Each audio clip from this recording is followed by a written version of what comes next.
오늘은 양과 목자라고 하는 주제로 말씀을 드리겠습니다. 이 한국은 생일로 나이를 먹는 게 아니라 설날을 중심으로 나이를 먹죠. 근데 우리나라는 설날이 두 개예요. 그죠? 하나는 신정이 있고 하나는 구정이 있어요.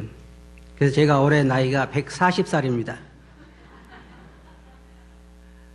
야곱이 바로 앞에 서서 그런 얘기를 했습니다.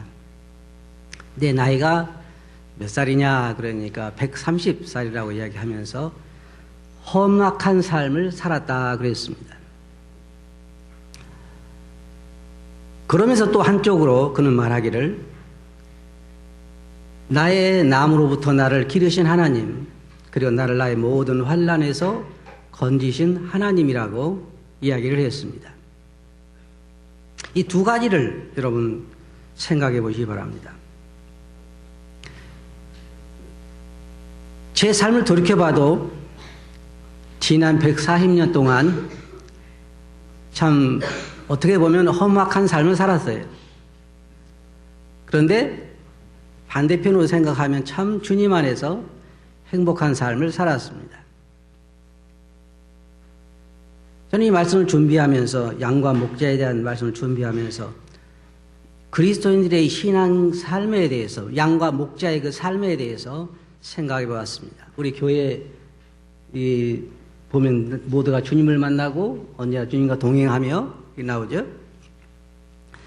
그리스도인 삶이라고 하는 것은 예수 그리스도를 만나는 것으로부터 시작합니다. 세상에 있는 모든 사람들을 주님의 양이든지 아니면 사단을 따르는 자들이든지 무리든지 둘 중에 하나입니다. 예수님께서 무리를 보시고 목자 없는 양 같음을 보시고 민망히 여기셨다는 말씀이 있고 또 여기 오늘 우리가 읽은 말씀처럼 내 양이라고 하는 주님의 양이 여기에 또 오늘 모여 있습니다.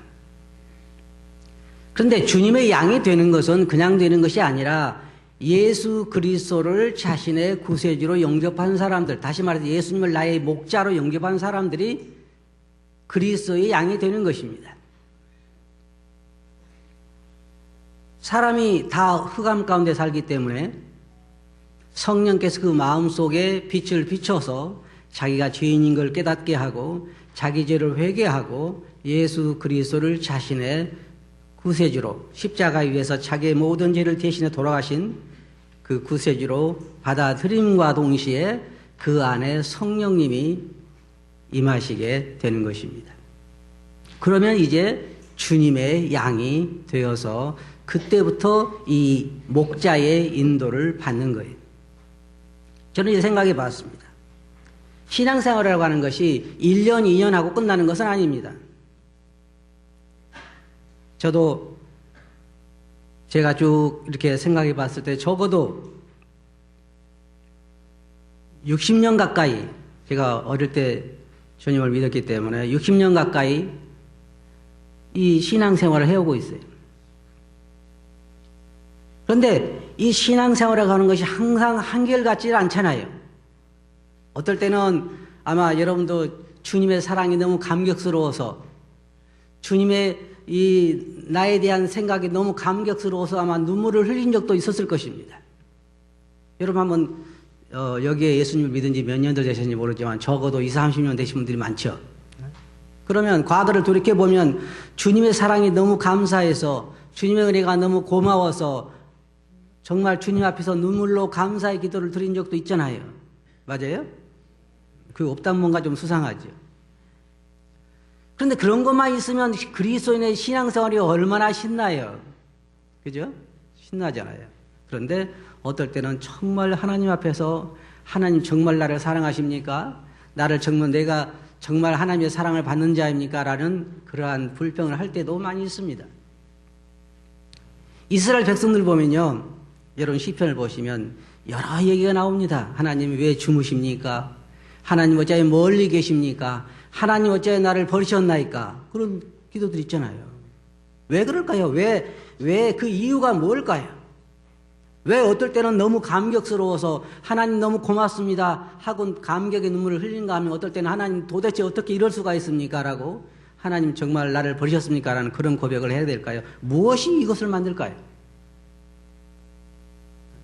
자, 나는 지금까지 예수님 믿은 지 몇 년인지 모르지만 제가 이제 여러분들 아마 그걸 기억하실 거예요. 우리 교회 요즘 새롭게 나오는 그 김은구 형제 있죠? 그거 보면 뭐가 생각이 돼요?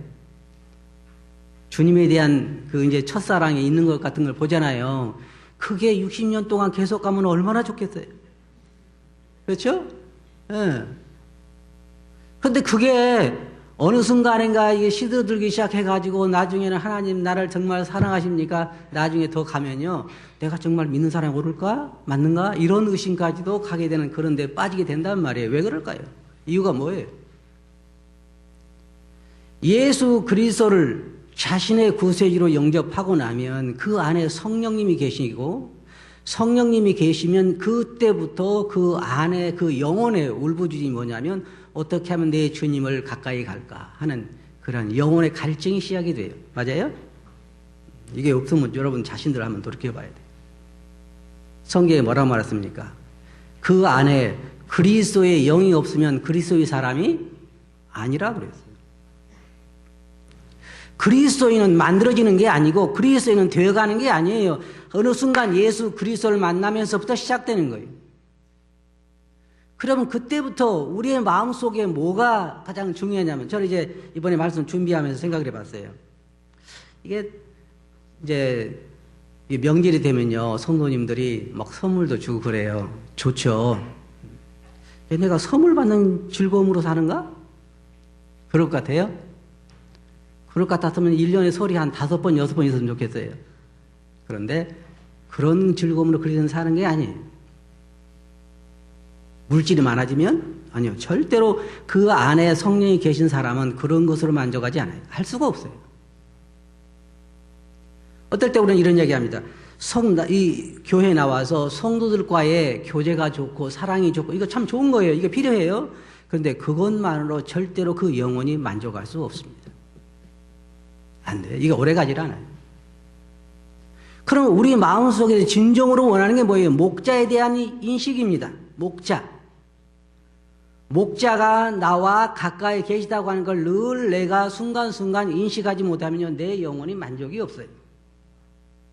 여러분 영혼에 깊은 갈증이 어디서 와요? 어디서 옵니까? 무엇을 향한 갈증이에요? 우리가 시편 보면 이런 말씀이 있습니다. 하나님이여 사슴이 시냇물을 찾아 갈급함 같이 내 영혼이 누구를 찾아서요? 여호와를 향하여 주를 향하여 갈급하나이다. 그 갈증이 모든 그리스도인들에게 있어요. 그게 채워지지 않으면 절대로 만족할 수 없습니다. 그래서 오늘 우리가 보게 될 양과 목자로 양과 목자의 관계에서 먼저 보면 주님이 뭐라고 말씀하셨어요? 나는 선한 목자라. 나는 내 양을 뭐라 했어요? 알고 그랬죠. 내 양을 안다 그랬어요. 그럼 얼마나 우리 주님께서 우리를 잘 아실까요? 시편에 다윗의 시편에 보면요 이런 얘기가 나옵니다. 아비가 자식을 불쌍히 여긴같이 아버지와 자녀의 관계. 그러면 이 자녀들은요 다 똑같은 것 같아요. 부모 사랑이 내리사랑이라고. 우리 외손주 재준이를 보면요 그런 얘기를 해요. 엄마 미워 그럴 때가 있어요. 그리고 멀리 가버려. 그러면 부모는 자식을 떠납니까? 안 떠납니까? 하는 대로 하면 떠나야죠. 그죠? 그래 네 맘대로 해. 그리고 그냥 갖다 길거리다 버리면 되잖아요. 자식을 불쌍히 여기지 않는 부모는 세상에 하나도 없어요. 사랑하지 않는 부모는 하나도 없어요. 우리는 뭐라 그래요? 고슴도치도 자기 자식이 뭐라 한다고 그러고요? 부드럽다고 한다잖아요. 아주 부드럽다고. 하나님은 우리를 그렇게 사랑하시잖아요. 양과 목자, 여러분 생각해 보세요. 목자가 양을 잘 안다고 말씀하시잖아요. 그럼 한 가지 여러분들 여쭤볼게요. 목자가 양을 떠나는 경우는 언제일까요? 네? 한번 대답해 보세요. 목자가 양을 떠나는 때는 언제예요? 모르세요 아직까지? 어려운 질문이에요? 목자가 양을 떠나는 경우는 전혀 없어요. 전혀 없죠. 자, 생각해 보세요. 우리가 요한복음이라는 다른 데 보면은 목자가 양들을 다 한데 모아놓고 나중에 문을 누가 지킵니까? 예수님이 뭐라 했어요? 나는 양의 우리의 문이다 그랬잖아요. 문은 몇 개 있어요? 하나밖에 없어요. 그리고 양의 문을 열고 목자가 앞서가면 양들이 따라온다 그랬잖아요. 목자가 양을 떠나는 경우는 없어요. 그리고 마태복음 28장에 보면 주님 뭐라 말씀하셨어요? 보라, 내가 세상 끝날까지 너희와 언제요? 언제? 항상 함께 있으리라. 그럼 이건 제자들에게만 한 얘기죠. 그죠? 12 제자에게만 한 얘기잖아요. 우리한테는 한 얘기가 아니죠. 우리에게도 하신 얘기죠. 그럼 항상이라는 말 속에는 뭐가 들어가요? 항상이라는 말 속에. 언제부터 언제까지? 한글을 잘 모르시나? 네? 언제부터 언제가 항상이에요? 사람은 인간의 한계는 뭔지 아세요? 목자도 졸리면 자죠. 예수님은요? 하나님은 졸지도 않으시고 주무시지도 않는다 그랬어요. 이 목자가 양들을 잘 아시는 거예요. 그리고 항상 함께 계시는 거예요. 그런데 문제는 뭐냐면 양들에게 있어요. 양들에게. 양들은 목자에 대한 인식이 항상 변하는 거예요. 근데 여기 우리가 조심해서 살펴봐야 할 말씀이 있어요. 양도 나를 뭐라 했어요? 안다는 거예요. 이 말씀 여러분 잘 들어보셔야 돼요. 목자가 양을 잘 알 뿐만 아니라 양도 목자를 안다는 거예요. 이게 문제예요, 이게. 어떨 때 양들을 보면 목자를 잘 아는 것 같아요. 그래서 너무나 감사하고 기뻐하고 간증할 때 와서 기뻐하고 주님이 나와 함께 하셨어요. 언제 함께 하시는데요? 항상 함께. 그런데 왜 주님이 나와 함께 하셨다고 간증을 하냐면 그때 주님이 함께 계신 것을 인식한 거예요. 그렇잖아요. 그러면 신앙생활에 있어서 우리가 늘 주님이 나와 함께 하신다는 걸 계속 인식하면 어떨까요? 우리 신앙생활이. 대부분 저를 포함, 제가 이제 제 삶을 쭉 돌이켜보면서 내가 언제 주님께 마음이 멀어졌던가 생각해보면요. 주님이 나와 함께 가까이 계신다는 것을 인식하지 못할 때예요. 자, 생각해보세요. 여러분들이 차를 타고 가다가 차가 사고가 빵 났는데 다 죽고 여러분만 딱 살았어요. 여러분 혼자만. 그러면 여러분 뭐라 그래요? 에? 아, 주님 어떻게 날 이렇게 미워할 수 있습니까? 그래요? 아니면 아, 주님 나와 함께 계시는구나 그래요? 에? 여러분 날마다 하잖아요. 날마다 그래요. 주님을 가까이 인식하면 이게 입이 벌어지고 찬송이 나오고 주님이 멀다고 생각하면 그렇잖아요. 여러분들의 기도 생활에 저번에 내가 기도에 대한 설교 들으면 생각해 봤어요. 우리 기도 생활이 왜 메마를까? 이유가 있어요. 이유가. 우리 기도가 정말 잘못돼서 그러는 거예요. 잘못돼. 제가 이 인터넷에서요. 어떤 그 쇼핑센터를 하나 발견해 가지고 물건을 주문하기 시작했어요. 근데 굉장히 싸요. 뭐 예를 들어서 10,000원짜리가 1,000원이고 뭐 10만 원짜리가 10,000원도 안 되고 그래요. 너무나 낚시 도구를 좀 샀어요. 낚시하려고. 근데 문제가 뭐냐면요. 아, 이제 앞으로 여기서 사면 되겠구나. 왜냐면은 거기서 사도 중국제고 한국에 사도 중국제니까 10,000원 주고 사는 1,000원 주고 사는 게 낫잖아요. 제가 이제 처음에는 너무 기대가지고 이제 기뻐했는데 문제점이 뭐냐면 배달하는 기간이 2달이 넘어요. 그러면 한국에서 오늘 주문하면 언제 와요? 내일 오잖아요. 그러니까 괜찮은데 2달이 넘어. 또 한 가지 단점은 뭐냐? 어떨 때는 봉투만 와 물건은 없어. 또 어떨 때는 주문한 물건이 오는 거에 다른 게 와. 그러니까 이 쇼핑에 대한 기대가 하나씩 무너져서 싼 것은 이제 생각도 안 하고 이제 안 해. 여러분 기도 생활에 힘 없는지 아세요? 여러분이 주님께 뭘 달라고 기도해서 그 다음날 와. 그러면 기도하고 싶어요? 안 하고 싶어요? 여러분의 기도 생활을 보면 90% 이상이 달라는 기도밖에 안 해. 맞아요? 그러니까 어떨 때 보면 빈 봉투만 오. 그죠? 기도 응답이 없는 것 같아. 어떨 때 보면 이미 기도 응답 받으면 너무 막 석 달, 넉 달 지나서 잊어버렸어. 그래 기도 생활이 점점 시들기 시작하고 굉장히 힘든 거예요. 근데 아마 여러분 오늘 주님께 구하면 내일 도착하면 아마 여러분 놀랄 거예요. 그리고 계속해서 하겠죠. 더 많이. 왜냐하면 우리 기도가 구하는 기도로 이게 집중되어 있기 때문에 그게 진정한 기도라고 말할 수 없어요. 여러분 기도 공부할 때 뭘 배웠어요? 기도에는 찬양도 있고 감사도 있고 많죠. 중보도 있고 구하는 것도 있고 많아요. 근데 우리 기도가 구하는 게 집중되다 보니까 기도 응답이 또 여러분 생각 조금 전에 말씀드린 것처럼 어떨 때는 내용이 없고 알맹이도 없고 느리고 다른 게 오고 이런 기도 응답으로 생각하기 때문에 그래요. 자, 우리가 본론으로 돌아가서 양이 목자를 늘 인식하지 않으면 신앙생활 하기가 계속해서 어려워요. 이스라엘 백성들이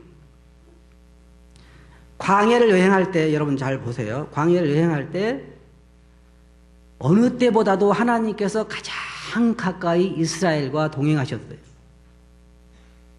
그 어느 때보다도. 맞아요?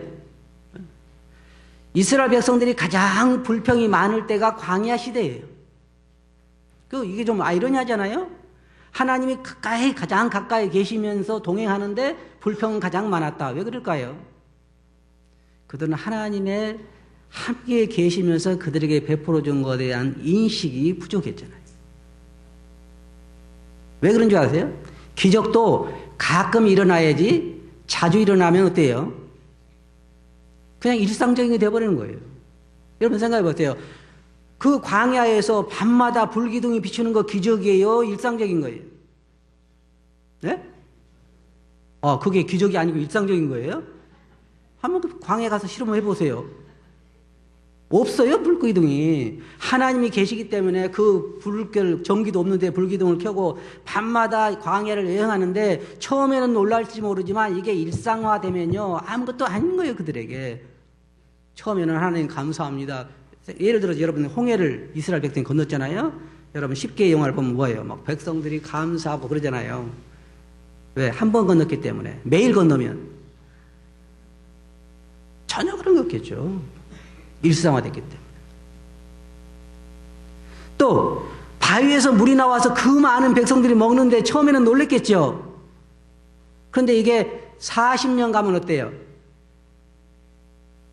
그냥 일상화되어 있는 거예요. 기적이 그들에게는 하나님이 가장 가까이 동행하시면서 매일 베푸시는 기적이 그냥 일상화되어 있기 때문에 그거에 대한 감사도 없는 거예요. 느끼지 못하는 거죠. 만나는 어때요? 그 광야에서 매일 만나가 내려서 그들이 먹고 사는 거 처음에는 놀랐겠죠. 문제는 뭐냐면 우리 신앙생활의 원동력이 뭐냐면요, 물질에 있는 게 아니고 우리 가까이 동행하시는 하나님에 대한 인식이 우리로 하여금 신앙생활을 지속하게 만들어요. 그게 없으면 우리가 살아갈 수 없는 거예요. 시편 23편에 보면 다윗은 이런 얘기했습니다. 여호와는 나의 목자시니 내가 부족함이 없으리로다. 그는 뭐라 했어요? 내가 사망의 음침한 골짜기로 다닐지라도 해를 두려워하지 않을 것은 주께서 나와 함께 계심이라. 주의 지팡이와 막대기가 나를 안위하시나이다. 목자의 그 막대기 소리가 양이 들으면서 안식하는 거예요. 안심하는 거예요. 그러면 양은 계속해서 그 목자의 지팡이에 대한 소리를 듣지 못하면요, 안식할 수가 없어요. 우리는 이제 그에 대한 인식이 부족한 것입니다. 매일매일 우리 삶에서 역사하시는 이 주님에 대한 인식이 부족해요. 왜 그래요? 그걸 인식할 만한 시간도 없어요. 시간도 없어요. 목자가 양들을 떠나는 일은 없어요. 목자가 뭘 하신 일이 뭐예요? 양들을 보호하고 인도하고 푸른 초장으로 인도하고 양들에게 그들을 지키고. 근데 양들은 그 목자를 인식하는 거예요. 여러분 이 말씀을 잘 들어보시 바랍니다. 일반적으로 양들도요 목자의 음성을 알아요. 타인의 음성은요 절대로 안 그렇죠. 그럼 우리는 뭐예요? 우리가 주님과 동행한다고 하는 건 뭘 말해요? 우리는 주님의 음성을 인식하고, 근데 우리가 잘못 기대하는 게 있어요. 잘못 기대하는 게. 주여, 제가 늘 그런 얘기 하잖아요. 바닷가에 가 주님 아무도 안 보니까 한 번만 바다를 걷게 해주세요. 그런 걸 원해. 그런 걸 해가지고 만약에 내가 걸었다고 생각해보세요. 그러면 어떻겠어요?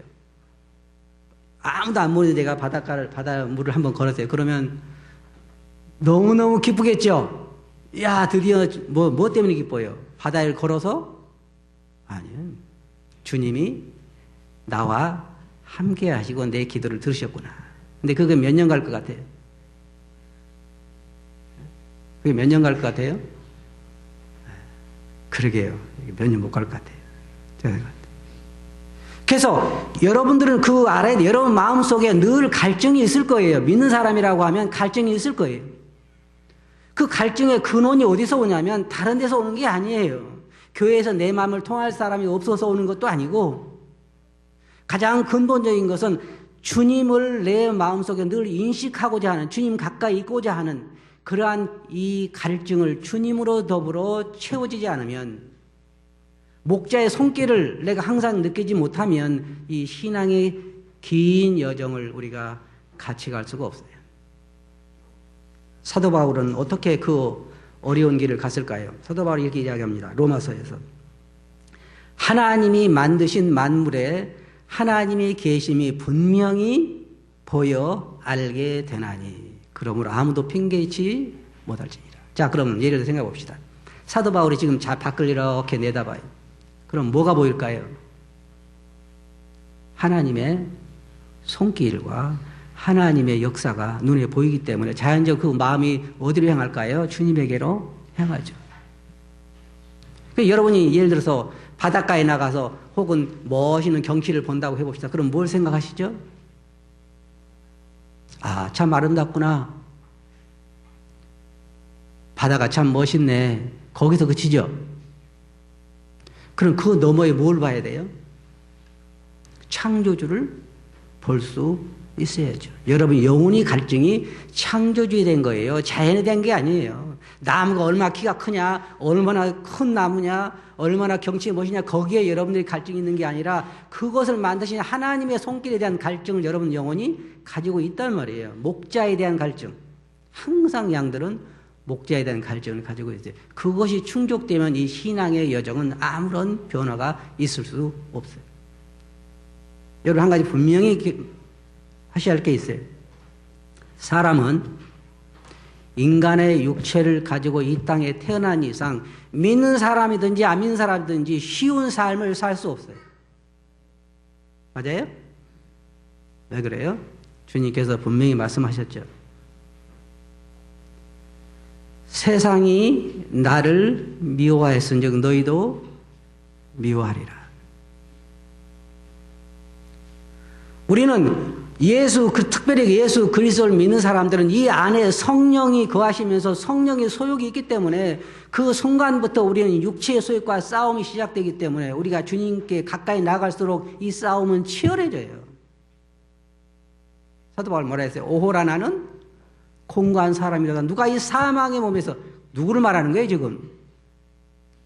누가 이 지긋지긋한 교회에서 나를 구원할까 그랬어요? 아니에요. 자기 몸이죠. 누가 이 사망의 몸에서 나를 구원할까?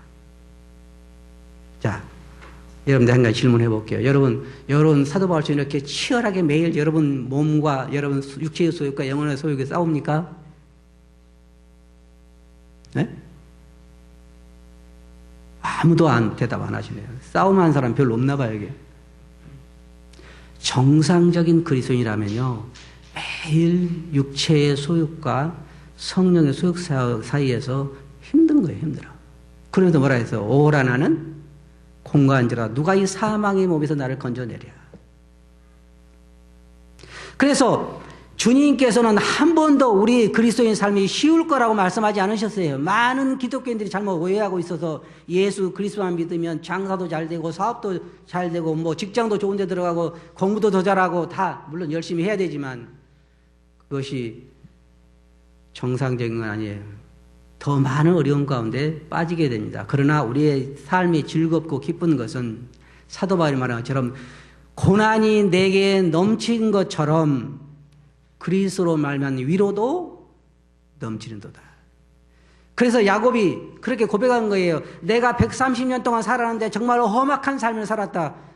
아브라함에게 물어보면 뭐랄까요?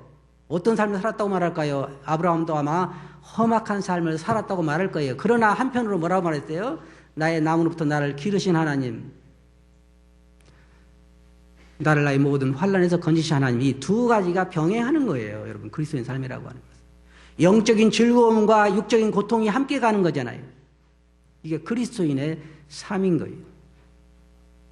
사도 바울은 또 그런 얘기를 합니다. 나의 모태로부터 나를 택정하신 하나님. 첫째로 목자는 양들을 잘 압니다. 여러분 절대로 여러분들 사정을 목자가 모른다고 생각하지 마시 바랍니다. 창조주로서 우리를 또 잘 아시죠. 다윗의 시편 기록을 보면 그가 우리가 친토임을 기억하심이로다. 우리의 체질을 아시며. 그런데 이 부모들 보면요, 많은 부모들이 자기 자식들을 잘 몰라요. 다 자기 자식들이 어릴 때는 천재라고 그럽니다. 대부분 부모들이 뭐라는지 아세요? 우리 아이들은 머리는 좋은데 공부를 안 해서 그래요. 맞죠? 대부분 그래요. 자기 아이가 어느 정도 한계가 있는 걸 몰라요. 진토인 걸 모른다고요. 그러나 우리 아버지는 알아요. 우리의 한계가 어딘지. 아비가 자식을 불쌍히 한 것처럼 목자가 뭐라고 말씀하셨어요? 아버지께서 나를 아시고 내가 아버지를 아는 것 같이 나는 내 양을 잘 안다 그랬어요. 잘 안다. 제가 지나간 60여 년 가까운 내 신앙생활을 돌이켜보면요, 이 진리의 말씀이 얼마나 정확한지 몰라요. 주님은 내 한계를 아셔요. 한계를. 내가 육체인 것도 아시고 내 능력의 한계도 아시고 다 아세요. 여러분이 꼭 기억하시기 바랍니다. 여러분의 목자는 여러분을 잘 알아요. 모든 면에서. 그리고 또 한 가지, 절대로 목자가 여러분을 떠나는 일은 없어요. 여러분 어디 가시는 상관없어요. 여러분이 비록 범죄 가운데 있을지라도 목자가 여러분 떠나는 일은 없어요. 두 번째로 여러분도 목자를 늘 인식해야 된다는 거예요. 근데 제가 그 전에 이제 그 성교부에서 양들을 키운 거 지금 돌이켜보면요, 양들을 지긋지긋하게 말 안 들어요. 목자 말을 지긋지긋하게 안 듣습니다. 자, 마땅히 풀이 많은 곳에 어디인가를 아는 게 누구예요? 목자죠. 어디가 안전한 걸 아는 게 누구예요? 목자죠. 그 다음에 어느 길이 더 쉬운지도 아는 게 누구예요? 목자죠. 그럼 목자의 말을 양들이 잘 따라와요, 안 따라와요? 지긋지긋하게 안 따라와요. 꼭 누구 같으냐, 우리 같아. 안 따라와요. 안 따라와요. 목자는 여러분들 사랑합니다. 목자는 여러분을 가까이 계시고 절대 떠난 일이 없어요. 여러분을 보호하신다 그랬잖아요.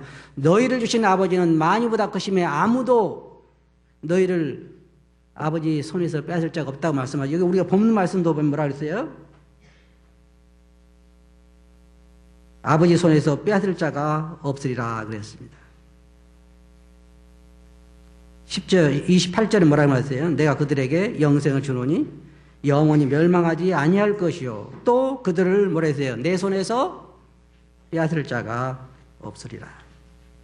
그 다음에 또 한 가지 중요한 사실은 양은 그 목자를 따른다는 것입니다.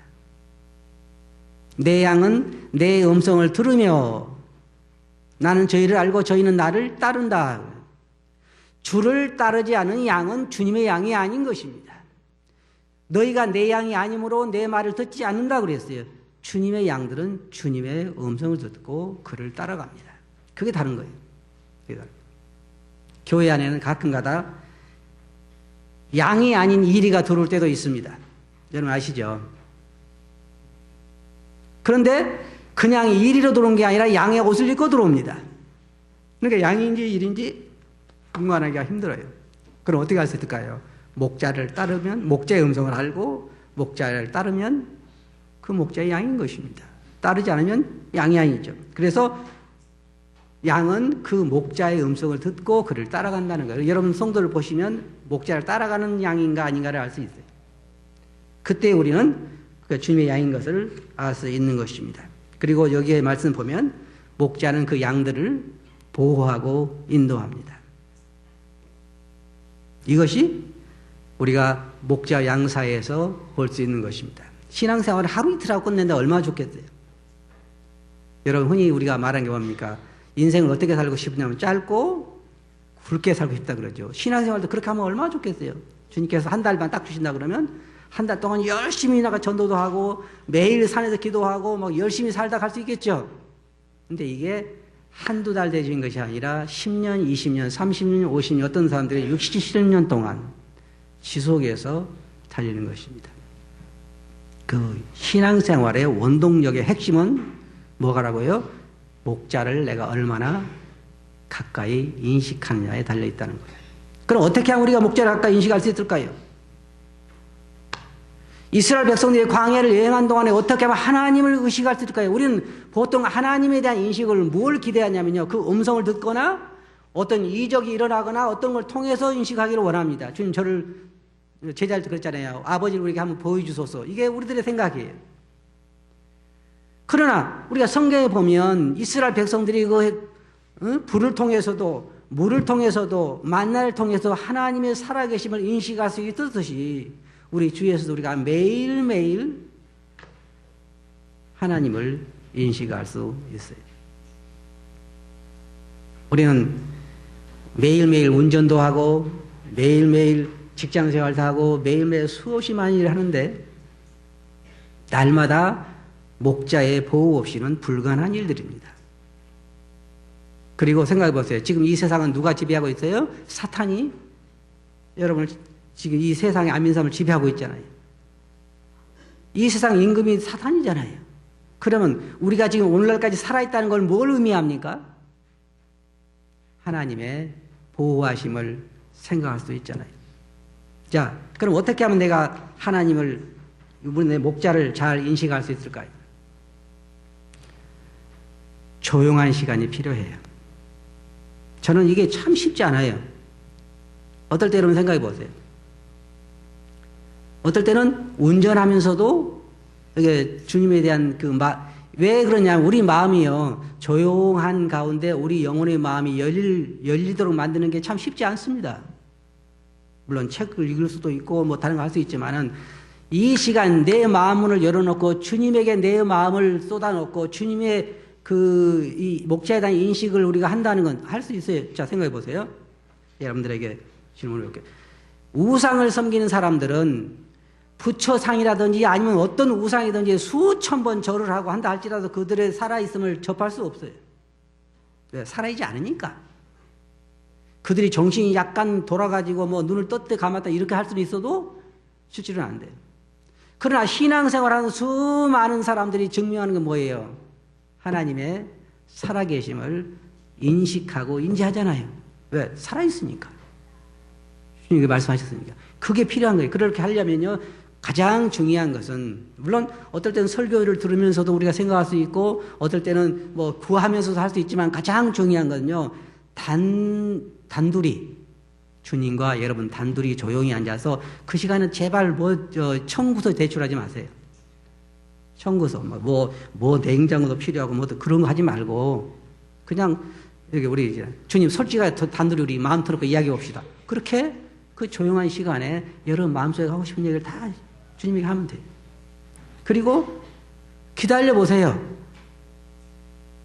틀림없이 여러분은 주님께 여러분의 기도에 응답하시나를 알 수 있을 거예요. 저는 지금까지 60년 가까이 기도해오면서 단 한 번도 내가 허공에다 대고 기도했다는 것을 이끌어본 적이 없어요. 무슨 얘기 아시겠어요? 단 한 번도 내가 허공에다 대고 말했구나라는 걸 그렇게 인식해 본 적이 없어요. 왜? 하나님은 살아계신 분이기 때문에. 그러니까 여러분들의 그 시간이 필요해요. 여러분의 남은 삶을 살아가기 위해서는 주님과 단둘이 만나는 시간이 필요하다고요. 마음을 열어놓고 여러분 마음속에 있는 걸 다 그에게 아뢰고 또 조용히 주님의 말씀을 듣고, 근데 이 시간 만들기가 굉장히 어려워요. 굉장히 어려워. 손님도 찾아오고 또 어떨 때는 손주도 오고 또 어떨 때는요, 이제 솔직히 이럴 때가 있어요. 제 아내와 함께 동탄 공원 있잖아요. 호수공원.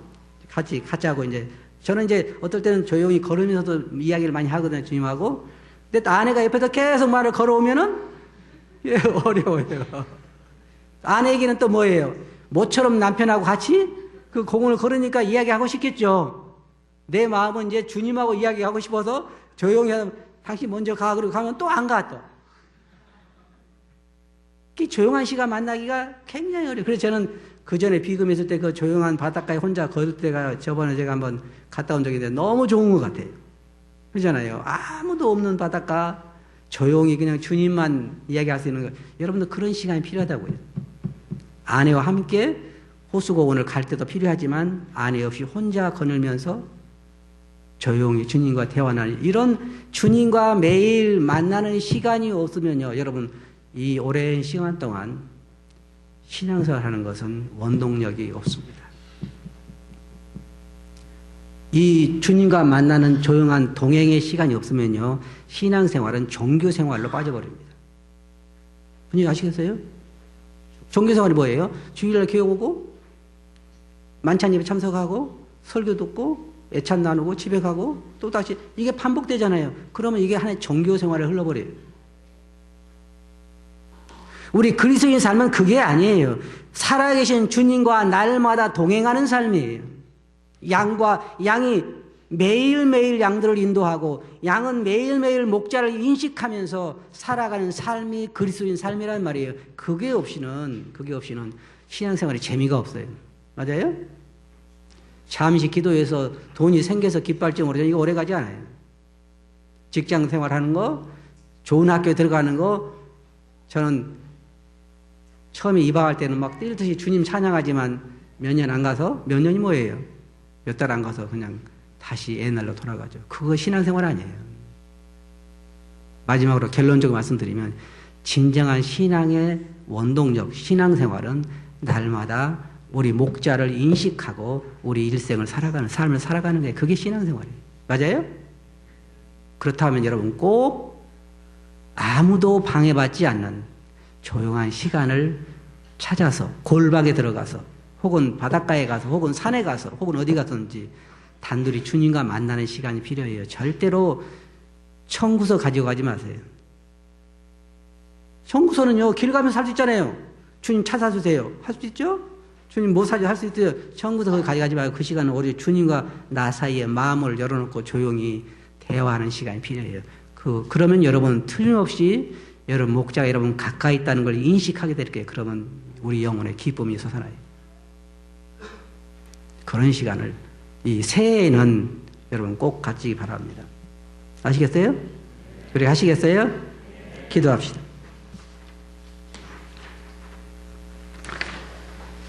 거룩하신 아버지 하나님, 저희들이 새해에는 주님과 좀 더 가까이 동행하고 싶습니다.